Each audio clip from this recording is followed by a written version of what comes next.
श्रीनारायणे स्तुतिः। शान्ताकारं भुजगशयनं पद्मनाभं सुरेशं विश्वाधारं गगनसदृशं मेघवर्णं शुभांगं लक्ष्मीकान्तं कमलनयनं योगिभिर्ध्यानगम्यं वन्दे विष्णुं भवभयहरं सर्वलोकैकनाथं। यं ब्रह्मा वरुणेन्द्ररुद्रमरुतः स्तुवन्ति दिव्यैस्तवैः वेदैः साङ्गपदक्रमोपनिषदैर्गायन्ति यं सामगाः। ध्यानावस्थिततद्गतेन मनसा पश्यन्ति यं योगिनो यस्यान्तं न विदुः सुरासुरगणा देवाय तस्मै नमः।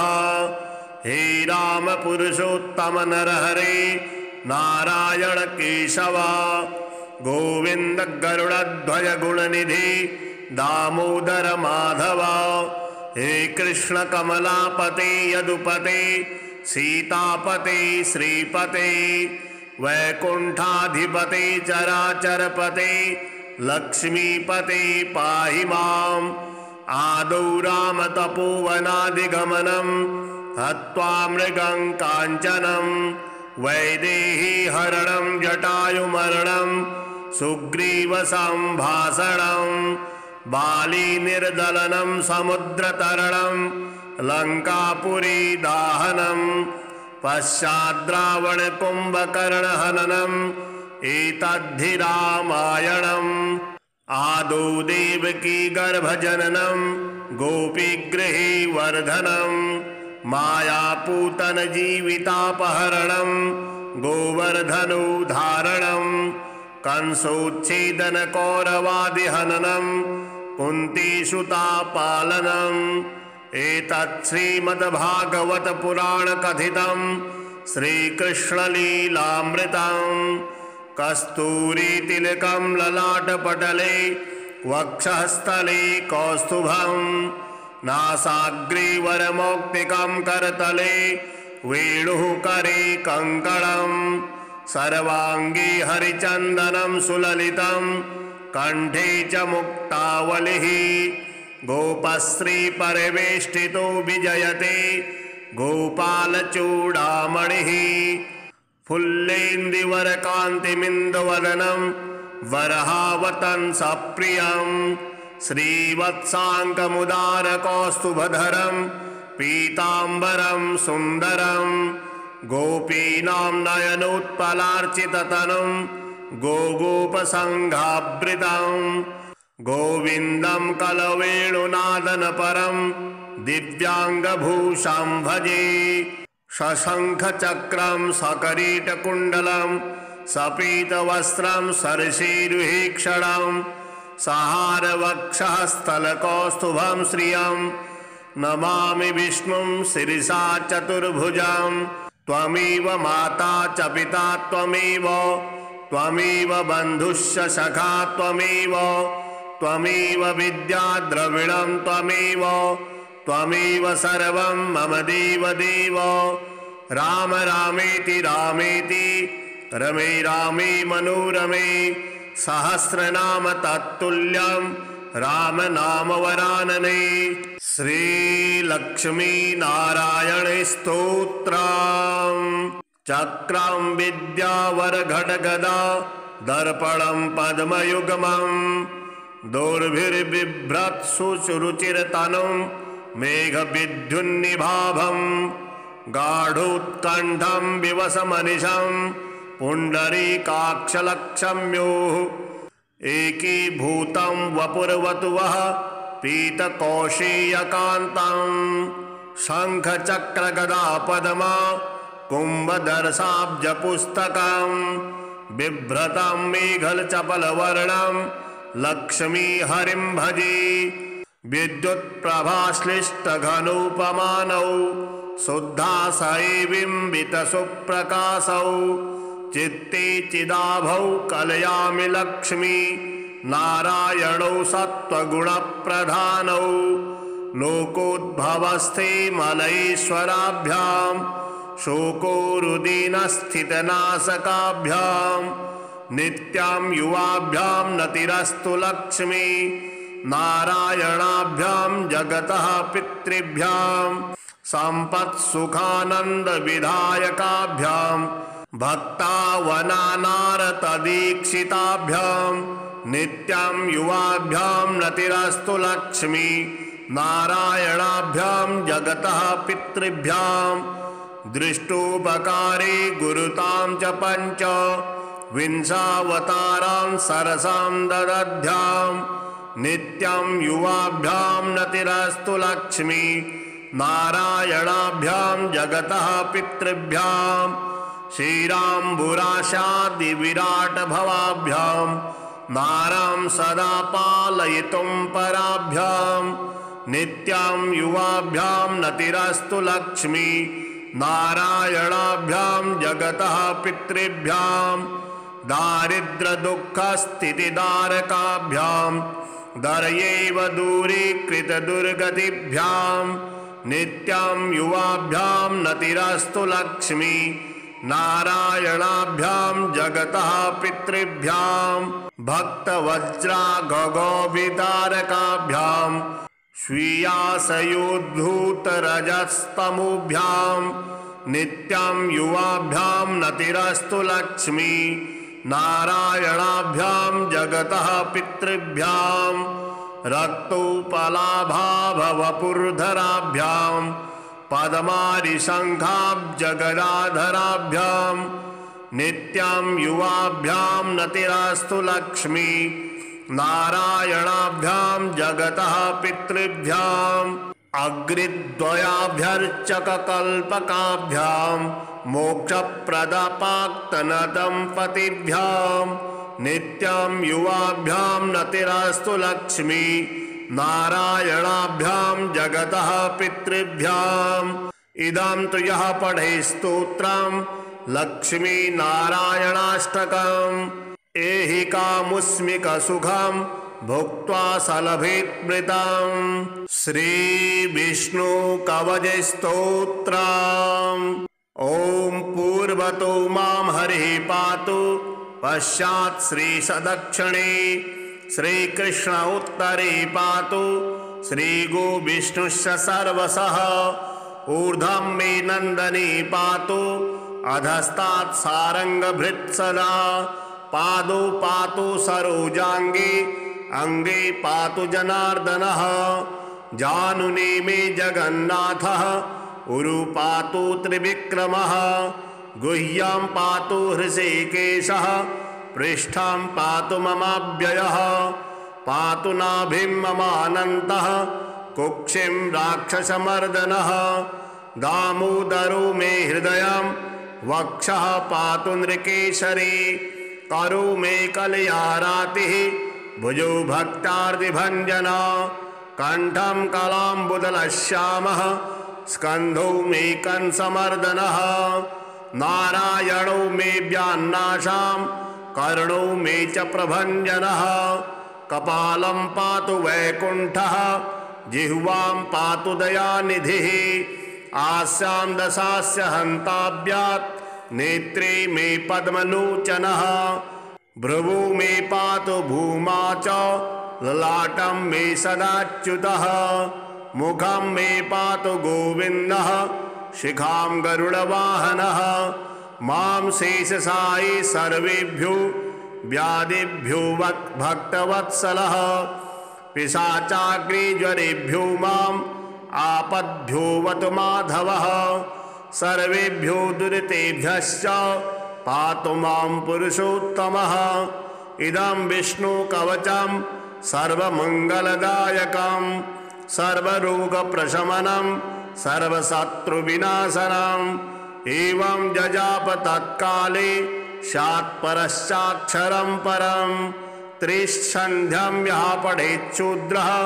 सर्वत्र विजयी भवेत् शान्ताकारं भुजगशयनं पद्मनाभं सुरेशं विश्वाधारं गगनसदृशं मेघवर्णं शुभांगं लक्ष्मीकान्तं कमलनयनं योगिभिर्ध्यानगम्यं वन्दे विष्णुं भवभयहरं सर्वलोकैकनाथं यं ब्रह्मा वरुणेन्द्ररुद्रमरुतः स्तुवन्ति दिव्यैस्तवैः वेदैः शाङ्खपदक्रमोपनिषदैर्गायन्ति यं सामगाः ध्यानावस्थिततद्गतेन मनसा पश्यन्ति यं योगिनो यस्यान्तं न विदुः सुरासुरगणा देवाय तस्मै नमः।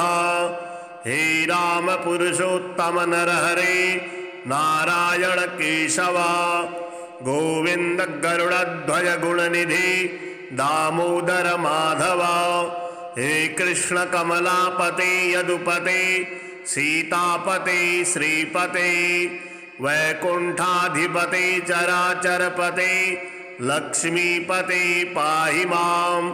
आदौ राम तपोवनादिगमनं हत्वा मृगं काञ्चनं वैदेही हरणं जटायुमरणं सुग्रीवसंभाषणं बाली निर्दलनं समुद्रतरणं लंकापुरी दाहनं पश्चाद्रावण कुंभकर्णहननम् एतद्धि रामायणम्। आदौ देवकी गर्भजननं गोपीगृहे वर्धनं मायापूतन जीवितापहरणं गोवर्धनोद्धारणं कंसोच्छेदन कौरवादिहननं कुन्तीसुतापालनम्। एतत् श्रीमद्भागवत पुराण कथितं श्रीकृष्णलीलामृतम्। कस्तूरीतिलकं ललाटपटले वक्षःस्थले कौस्तुभं नासाग्रे वरमौक्तिकं करतले वेणुः करे कङ्कणं सर्वाङ्गे हरिचन्दनं सुललितं कंठे च मुक्तावलिः गोपश्री परिवेष्टितो विजयते गोपालचूडामणिः। फुल्लेन्दुवरकान्तिमिन्दवदनं वरहावतंसप्रियं श्रीवत्साङ्कमुदारकौस्तुभधरं पीताम्बरं सुन्दरं गोपीनां नयनोत्पलार्चिततनुं गोगोपसङ्घावृतं गोविन्दं कलवेणुनादनपरं दिव्याङ्गभूषां भजे।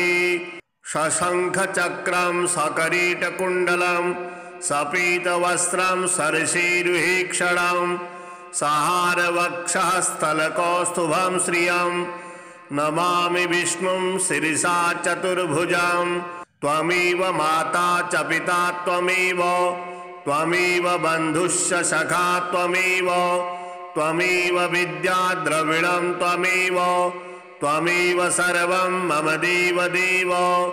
राम रामेति रामेति रमे रामे मनोरमे सहस्रनाम तत्तुल्यं राम नाम वरानने। श्रीलक्ष्मी नारायण स्तोत्रम्। चक्रं विद्यावरघटगदा दर्पणं पद्मयुग्मं दोर्भिर्बिभ्रत्सु सुरुचिरतनुं मेघविद्युन्निभाभं गाढोत्कण्ठं विवसमनिशं पुण्डरीकाक्षलक्ष्म्योः एकीभूतं वपुर्वतुवः पीतकौशेयकान्तं शङ्खचक्रगदापद्मा कुम्भदर्शाब्जपुस्तकं बिभ्रतं मेघलचपलवर्णं लक्ष्मीहरिं भजे। विद्युत्प्रभाश्लिष्टघनोपमानौ शुद्धाशये बिम्बितसुप्रकाशौ चित्ते चिदाभौ कलयामि लक्ष्मी नारायणौ सत्त्वगुणप्रधानौ लोकोद्भवस्थे मलयेश्वराभ्यां शोकोरुदीनस्थितनाशकाभ्यां नित्यां युवाभ्यां नतिरस्तु लक्ष्मी नारायणाभ्यां जगतः पितृभ्यां सम्पत्सुखानन्दविधायकाभ्यां भक्तावनानारतदीक्षिताभ्यां नित्यां युवाभ्यां नतिरस्तु लक्ष्मी नारायणाभ्यां जगतः पितृभ्यां दृष्टोपकारे गुरुतां च पंच विंशावतारां सरसां ददध्यां नित्यां युवाभ्यां नतिरस्तु लक्ष्मी नारायणाभ्यां जगतः पितृभ्यां श्रीराम्बुराशादिविराटभवाभ्यां नारां सदा पालयितुं पराभ्यां नित्यां युवाभ्यां नतिरस्तु लक्ष्मी नारायणाभ्यां जगतः पितृभ्यां दारिद्र्यदुःखस्थितिदारकाभ्यां दर्यैव दूरीकृतदुर्गतिभ्यां नित्यां युवाभ्यां नतिरस्तु लक्ष्मी नारायणाभ्यां जगतः पितृभ्यां भक्तवज्रागगोभितारकाभ्यां स्वीयासयोद्धूतरजस्तमोभ्यां नित्यां युवाभ्यां नतिरस्तु लक्ष्मी नारायणाभ्यां जगतः पितृभ्यां रक्तोपलाभाभवपुर्धराभ्यां पद्मारिशङ्खाब्जगदाधराभ्यां नित्यां युवाभ्यां नतिरस्तु लक्ष्मी नारायणाभ्यां जगतः पितृभ्यां अग्रिद्वयाभ्यर्चककल्पकाभ्यां मोक्षप्रदपाक्तनदम्पतिभ्यां नित्यां युवाभ्यां नतिरस्तु लक्ष्मी नारायणाभ्यां जगतः पितृभ्याम् इदं तु यः पठे स्तोत्रं लक्ष्मी नारायणाष्टकम् एहि कामुष्मिकसुखं भुक्त्वा सलभेत्मृतम् श्री विष्णु कवच स्तोत्रम् ॐ पूर्वतो मां हरिः पातु पश्चात् श्री सदक्षिणे श्रीकृष्ण उत्तरे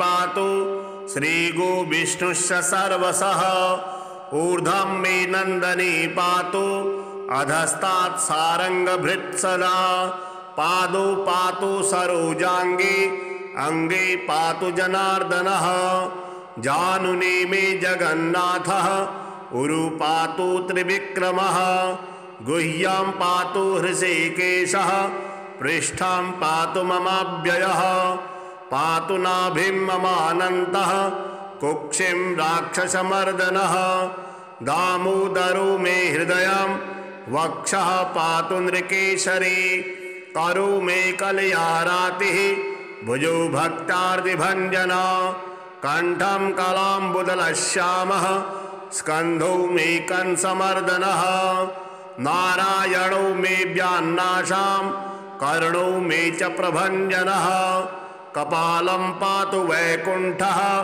जिह्वां पातु दयानिधिः आस्यां दशास्य हन्ताभ्यात् नेत्रे मे पद्मलोचनः भ्रुवो मे पातु भूमा च ललाटं मे सदाच्युतः मुखं मे पातु गोविन्दः शिखां गरुडवाहनः मां शेषशायी सर्वेभ्यो व्याधिभ्यो भक्तवत्सलः पिशाचाग्निज्वरेभ्यो माम् आपद्भ्यो वतु माधवः सर्वेभ्यो दुरितेभ्यश्च पातु मां पुरुषोत्तमः इदं विष्णुकवचं सर्वमङ्गलदायकं सर्वरोगप्रशमनं सर्वशत्रुविनाशनम् एवं जजाप तत्काले स्यात्परश्चाक्षरं परं त्रिसन्ध्यं यः पठेच्छूद्रः सर्वत्र विजयी भवेत् शान्ताकारं भुजगशयनं पद्मनाभं सुरेशं विश्वाधारं गगनसदृशं मेघवर्णं शुभांगं लक्ष्मीकान्तं कमलनयनं योगिभिर्ध्यानगम्यं वन्दे विष्णुं भवभयहरं सर्वलोकैकनाथं यं ब्रह्मा वरुणेन्द्ररुद्रमरुतः स्तुवन्ति दिव्यैस्तवैः वेदैः साङ्गपदक्रमोपनिषदैर्गायन्ति यं सामगाः ध्यानावस्थिततद्गतेन मनसा पश्यन्ति यं योगिनो यस्यान्तं न विदुः सुरासुरगणा देवाय तस्मै नमः। हे राम पुरुषोत्तम नरहरे नारायण केशव गोविंद गरुड़ध्वज गुणनिधि दामोदर माधव। हे कृष्ण कमलापते यदुपते सीतापते श्रीपते वैकुंठाधिपते चराचरपते लक्ष्मीपते पाहि माम्। आदौ राम तपोवनादिगमनं हत्वा मृगं काञ्चनं वैदेही हरणं जटायुमरणं सुग्रीवसंभाषणं बाली निर्दलनं समुद्रतरणं लंकापुरी दाहनं पश्चाद्रावण कुंभकर्णहननम् एतद्धि रामायणम्। आदौ देवकी गर्भजननं गोपीगृहे वर्धनं मायापूतन जीवितापहरणं गोवर्धनोद्धारणं कंसोच्छेदन कौरवादिहननं कुन्तीसुतापालनम्। एतत् श्रीमद्भागवत पुराण कथितं श्रीकृष्णलीलामृतम्। कस्तूरीतिलकं ललाटपटले वक्षःस्थले कौस्तुभं नासाग्रीवरमौक्तिकं करतले वेणुः करे कङ्कणं सर्वाङ्गे हरिचन्दनं सुललितं कंठे च मुक्तावलिः गोपश्रीपरिवेष्टितो विजयते गोपालचूडामणिः। फुल्लेन्दुवरकान्तिमिन्दवदनं वरहावतंसप्रियं श्रीवत्साङ्गमुदारकौस्तुभधरं पीताम्बरं सुन्दरं गोपीनां नयनोत्पलार्चिततनुं गोगोपसङ्घावृतं गोविन्दं कलवेणुनादनपरं दिव्याङ्गभूषां भजे। शशंखचक्रं सकरीटकुण्डलं सपीतवस्त्रं सरसीरुहेक्षणं सहारवक्षःस्थलकौस्तुभं श्रियं नमामि विष्णुं शिरसा चतुर्भुजं। त्वमेव माता च पिता त्वमेव बन्धुश्च सखा त्वमेव विद्या द्रविणं त्वमेव सर्वं मम देव। राम रामेति रामेति रमे रामे मनोरमे सहस्रनाम तत्तुल्यं राम नाम वरानने। श्रीलक्ष्मी नारायण स्तोत्रम्।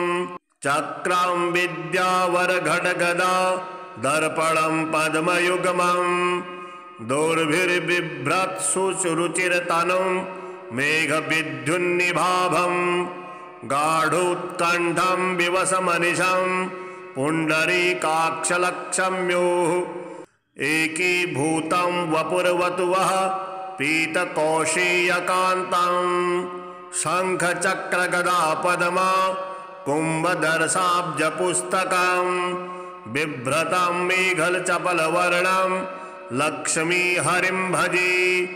विद्युत्प्रभाश्लिष्टघनोपमानौ शुद्धाशयैर्बिम्बितसुप्रकाशौ चित्ते चिदाभौ कलयामि लक्ष्मी नारायणौ सत्त्वगुणप्रधानौ लोकोद्भवस्थे मलयेश्वराभ्यां शोकोरुदीनस्थितनाशकाभ्यां नित्यां युवाभ्यां नतिरस्तु लक्ष्मी नारायणाभ्यां जगतः पितृभ्यां सम्पत्सुखानन्दविधायकाभ्यां भक्तावनानारतदीक्षिताभ्यां नित्यां युवाभ्यां नतिरस्तु लक्ष्मी नारायणाभ्यां जगतः पितृभ्यां दृष्टोपकारे गुरुतां च पंच विंशावतारां सरसां ददध्यां नित्यं युवाभ्यां नतिरस्तु लक्ष्मी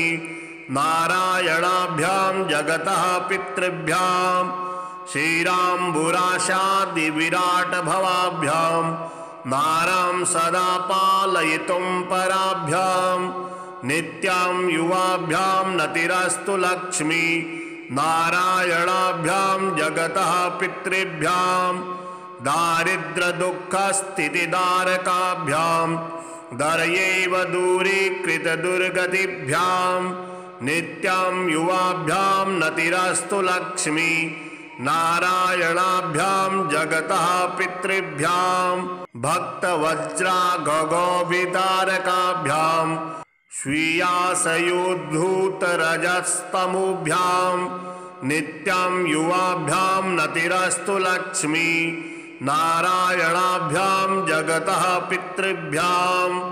रक्तोपलाभाभवपुर्धराभ्यां पद्मारिशङ्खाब्जगदाधराभ्यां नित्यां युवाभ्यां नतिरस्तु लक्ष्मी नारायणाभ्यां जगतः पितृभ्याम् अग्रिद्वयाभ्यर्चककल्पकाभ्यां मोक्षप्रदपाक्तनदम्पतिभ्यां नित्यां युवाभ्यां नतिरस्तु लक्ष्मी नारायणाभ्यां जगतः पितृभ्याम् इदं तु यः पठे स्तोत्रं लक्ष्मी नारायणाष्टकम् एहि कामुष्मिकसुखं भुक्त्वा सलभेत्मृतम् श्री विष्णु कवच स्तोत्रम् ओम पूर्वतो मां हरिः पातु पश्चात् श्री सदक्षिणे श्रीकृष्ण उत्तरे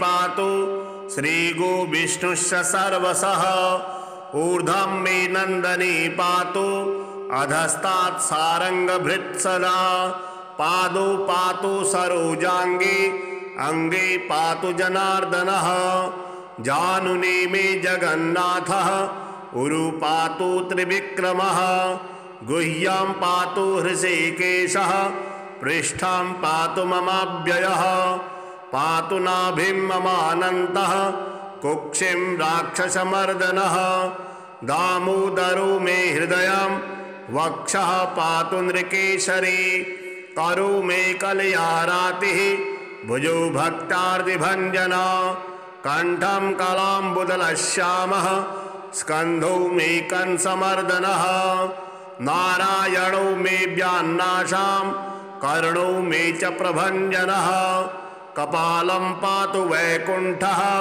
जिह्वां पातु दयानिधिः आस्यां दशास्य हन्ताभ्यात् नेत्रे मे पद्मलोचनः भ्रुवो मे पातु भूमा च ललाटं मे सदाच्युतः मुखं मे पातु गोविन्दः शिखां गरुडवाहनः मां शेषशायी सर्वेभ्यो व्याधिभ्यो भक्तवत्सलः पिशाचाग्निज्वरेभ्यो माम् आपद्भ्योऽवतु माधवः सर्वेभ्यो दुरितेभ्यश्च पातु मां पुरुषोत्तमः इदं विष्णुकवचं सर्वमङ्गलदायकं सर्वरोगप्रशमनं सर्वशत्रुविनाशनम् एवं जजाप तत्काले स्यात्परश्चाक्षरं परं त्रिसन्ध्यं यः पठेच्छूद्रः सर्वत्र विजयी भवेत्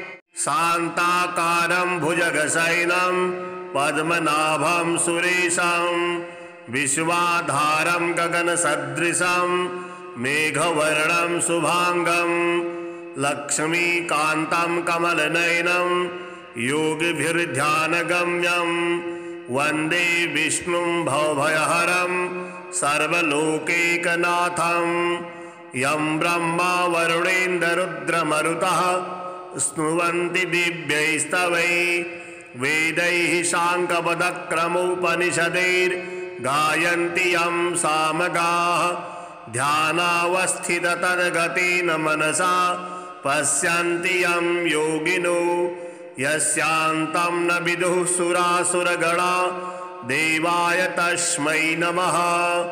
हे राम पुरुषोत्तम नरहरे नारायण केशव गोविंद गरुड़ध्वज गुणनिधि दामोदर माधव।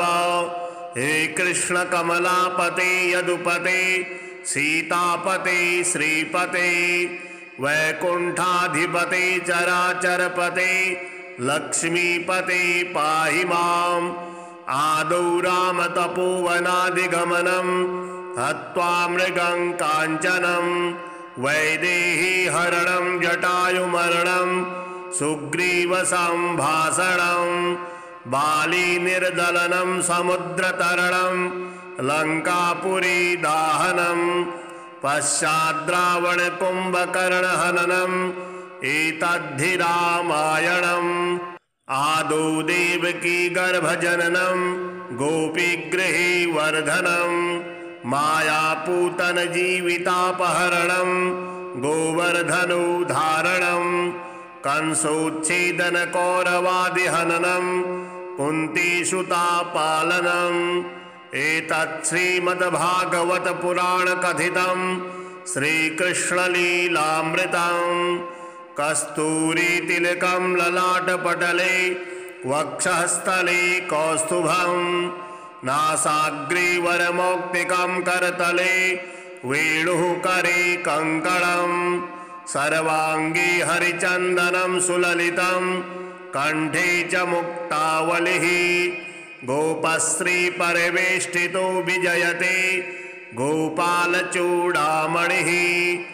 फुल्लेन्दुवरकान्तिमिन्दवदनं वरहावतंसप्रियं श्रीवत्साङ्गमुदारकौस्तुभधरं पीताम्बरं सुन्दरं गोपीनां नयनोत्पलार्चिततनुं गोगोपसङ्घावृतं गोविन्दं कलवेणुनादनपरं दिव्याङ्गभूषां भजे। शशंखचक्रं सकरीटकुण्डलं सपीतवस्त्रं सरसीरुहीक्षणं सहारवक्षःस्थलकौस्तुभं श्रियं नमामि विष्णुं शिरसा चतुर्भुजं। त्वमेव माता च पिता त्वमेव बन्धुश्च सखा त्वमेव विद्या द्रविणं त्वमेव सर्वं मम देव। राम रामेति रामेति रमे रामे मनोरमे सहस्रनाम तत्तुल्यं राम नाम वरानने। श्रीलक्ष्मी नारायण स्तोत्रम्। चक्रं विद्यावरघटगदा दर्पणं पद्मयुग्मं दोर्भिर्बिभ्रत्सु सुरुचिरतनुं मेघविद्युन्निभाभं गाढोत्कण्ठं विवसमनिशं पुण्डरीकाक्षलक्ष्म्योः एकीभूतं वपुर्वतुवः पीतकौशेयकान्तं शङ्खचक्रगदापद्मा कुम्भदर्शाब्जपुस्तकं बिभ्रतं मेघलचपलवर्णं लक्ष्मीहरिं भजे। विद्युत्प्रभाश्लिष्टघनोपमानौ शुद्धाशयैर्बिम्बितसुप्रकाशौ चित्ते चिदाभौ कलयामि लक्ष्मी नारायणौ सत्त्वगुणप्रधानौ लोकोद्भवस्थे मलयेश्वराभ्यां शोकोरुदीनस्थितनाशकाभ्यां नित्यां युवाभ्यां नतिरस्तु लक्ष्मी नारायणाभ्यां जगतः पितृभ्यां सम्पत्सुखानन्दविधायकाभ्यां भक्तावनानारतदीक्षिताभ्यां नित्यां युवाभ्यां नतिरस्तु लक्ष्मी नारायणाभ्यां जगतः पितृभ्यां दृष्टोपकारे गुरुतां च पंच विंशावतारां सरसां ददध्यां नित्यं युवाभ्यां नतिरस्तु लक्ष्मी नारायणाभ्यां जगतः पितृभ्यां श्रीराम्बुराशादिविराटभवाभ्यां नारां सदा पालयितुं पराभ्यां नित्यां युवाभ्यां नतिरस्तु लक्ष्मी नारायणाभ्यां जगतः पितृभ्यां दारिद्र्यदुःखस्थितिदारकाभ्यां दर्यैव दूरीकृतदुर्गतिभ्यां नित्यां युवाभ्यां नतिरस्तु लक्ष्मी नारायणाभ्यां जगतः पितृभ्यां भक्तवज्रागगोभितारकाभ्यां स्वीयासयोद्धूतरजस्तमोभ्यां नित्यां युवाभ्यां नतिरस्तु लक्ष्मी नारायणाभ्यां जगतः पितृभ्यां रक्तोपलाभाभवपुर्धराभ्यां पद्मारिशङ्खाब्जगदाधराभ्यां नित्यां युवाभ्यां नतिरस्तु लक्ष्मी नारायणाभ्यां जगतः पितृभ्याम् अग्रिद्वयाभ्यर्चककल्पकाभ्यां मोक्षप्रदपाक्तनदम्पतिभ्यां नित्यां युवाभ्यां नतिरस्तु लक्ष्मी नारायणाभ्यां जगतः पितृभ्याम् इदं तु यः पठे स्तोत्रं लक्ष्मी नारायणाष्टकम् एहि कामुस्मिकसुखं भुक्त्वा सलभेत्मृतम्। श्री विष्णु कवच स्तोत्रम्।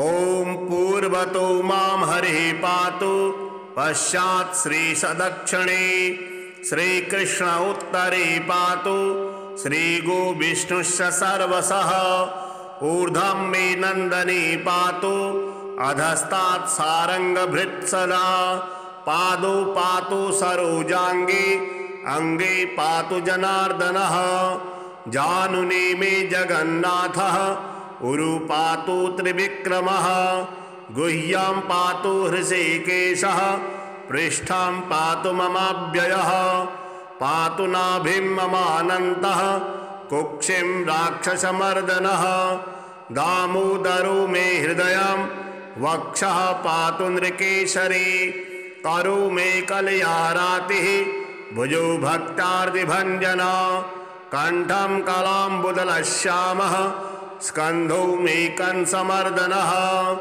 नारायणो मे व्यान्नाशां कर्णो मे च प्रभञ्जनः कपालं पातु वैकुण्ठः जिह्वां पातु दयानिधिः आस्यां दशास्य हन्ताभ्यात् नेत्रे मे पद्मलोचनः भ्रुवो मे पातु भूमा च ललाटं मे सदाच्युतः मुखं मे पातु गोविन्दः शिखां गरुडवाहनः मां शेषशायी सर्वेभ्यो व्याधिभ्यो भक्तवत्सलः पिशाचाग्निज्वरेभ्यो माम् आपद्भ्यो वतु माधवः सर्वेभ्यो दुरितेभ्यश्च पातु मां पुरुषोत्तमः इदं विष्णु कवचं सर्वमंगलदायकं सर्वरोगप्रशमनं सर्वशत्रुविनाशनम् एवं जजाप तत्काले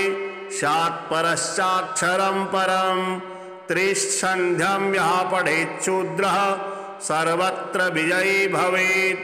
शान्ताकारं भुजगशयनं पद्मनाभं सुरेशं विश्वाधारं गगनसदृशं मेघवर्णं शुभांगं लक्ष्मीकान्तं कमलनयनं योगिभिर्ध्यानगम्यं वन्दे विष्णुं भवभयहरं सर्वलोकैकनाथं यं ब्रह्मा वरुणेन्द्ररुद्रमरुतः स्तुवन्ति दिव्यैस्तवैः वेदैः साङ्गपदक्रमोपनिषदैर्गायन्ति यं सामगाः ध्यानावस्थिततद्गतेन मनसा पश्यन्ति यं योगिनो यस्यान्तं न विदुः सुरासुरगणा देवाय तस्मै नमः।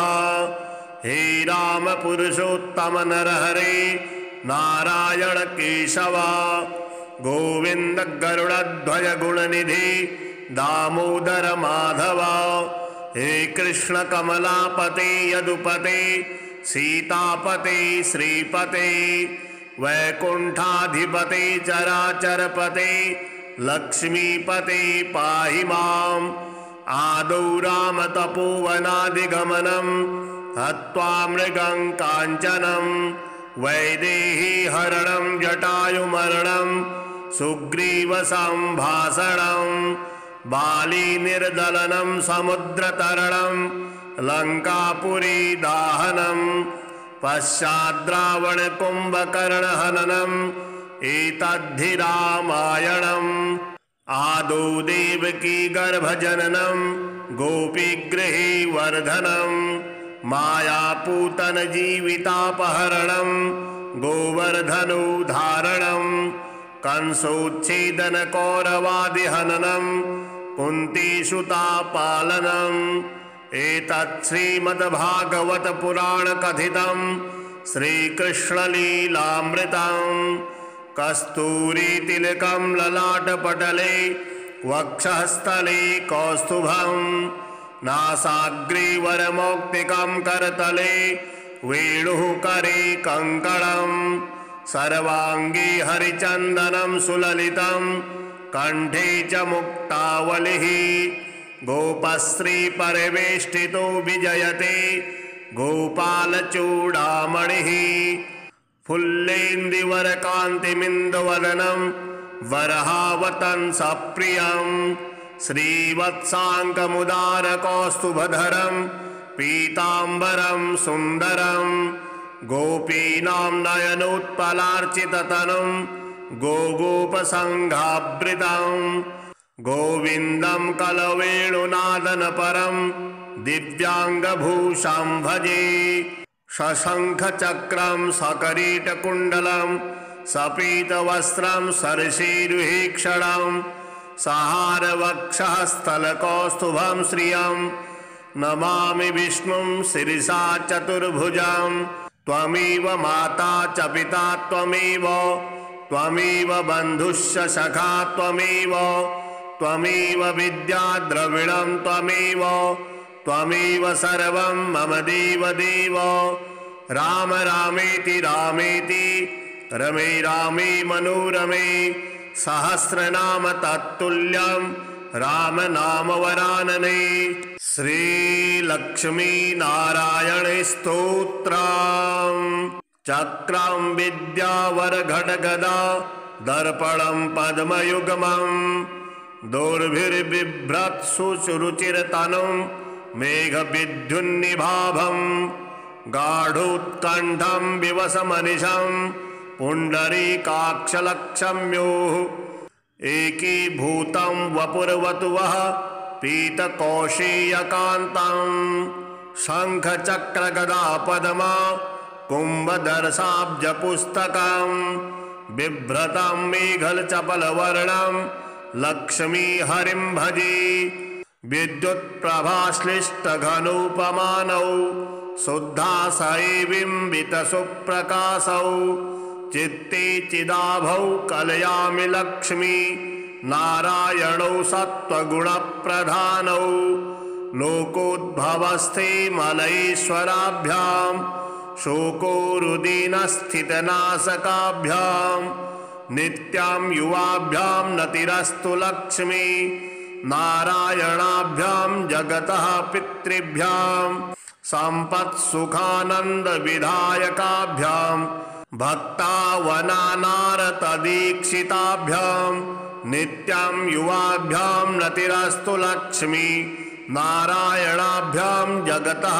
पितृभ्यां दृष्टोपकारे गुरुतां च पञ्च विंशावतारां सरसां ददध्यां नित्यं युवाभ्यां नतिरस्तु लक्ष्मी नारायणाभ्यां जगतः पितृभ्यां श्रीराम्बुराशादिविराटभवाभ्यां नारां सदा पालयितुं पराभ्यां नित्यां युवाभ्यां नतिरस्तु लक्ष्मी नारायणाभ्यां जगतः पितृभ्यां दारिद्र्यदुःखस्थितिदारकाभ्यां दर्यैव दूरीकृतदुर्गतिभ्यां नित्यां युवाभ्यां नतिरस्तु लक्ष्मी नारायणाभ्यां जगतः पितृभ्यां भक्तवज्रागगोभितारकाभ्यां स्वीयासयोद्धूतरजस्तमोभ्यां नित्यां युवाभ्यां नतिरस्तु लक्ष्मी नारायणाभ्यां जगतः पितृभ्यां रक्तोपलाभाभवपुर्धराभ्यां पद्मारिशङ्खाब्जगदाधराभ्यां नित्यां युवाभ्यां नतिरस्तु लक्ष्मी नारायणाभ्यां जगतः पितृभ्याम् अग्रिद्वयाभ्यर्चककल्पकाभ्यां मोक्षप्रदपाक्तनदम्पतिभ्यां नित्यां युवाभ्यां नतिरस्तु लक्ष्मी नारायणाभ्यां जगतः पितृभ्याम् इदं तु यः पठे स्तोत्रं लक्ष्मी नारायणाष्टकम् एहि कामुष्मिकसुखं भुक्त्वा सलभेत्मृतम्। श्री विष्णु कवच स्तोत्रम्। ओम पूर्वतो मां हरिः पातु पश्चात् श्री सदक्षिणे श्रीकृष्ण उत्तरे पातु श्री गो विष्णुश्च सर्वशः ऊर्ध्वं मे नन्दने पातु अधस्तात् सारंगभृत् सदा पादौ पातु सरोजांगे अंगे पातु जनार्दनः जानुने मे जगन्नाथः उरु पातु त्रिविक्रमः गुह्यां पातु हृषीकेशः पृष्ठां पातु ममाव्ययः पातु नाभिं ममानन्तः कुक्षिं राक्षसमर्दनः दामोदरो मे हृदयं वक्षः पातु नृकेशरी करो मे कलयारातिः भुजो भक्तार्तिभञ्जना कंठं कलाम्बुदलश्यामः स्कन्धो मे कंसमर्दनः नारायणो मे व्यान्नाशां कर्णो मे च प्रभञ्जनः कपालं पातु वैकुण्ठः जिह्वां पातु दयानिधिः आस्यां दशास्य हन्ताभ्यात् नेत्रे मे पद्मलोचनः भ्रुवो मे पातु भूमा च ललाटं मे सदाच्युतः मुखं मे पातु गोविन्दः शिखां गरुडवाहनः मां शेषशायी सर्वेभ्यो व्याधिभ्यो भक्तवत्सलः पिशाचाग्निज्वरेभ्यो माम् आपद्भ्यो वतु माधवः सर्वेभ्यो दुरितेभ्यश्च पातु मां पुरुषोत्तमः इदं विष्णुकवचं सर्वमङ्गलदायकं सर्वरोगप्रशमनं सर्वशत्रुविनाशनम् एवं जजाप तत्काले शात्परश्चाक्षरं परं त्रिसन्ध्यं यः पठेत् शूद्रः सर्वत्र विजयी भवेत्।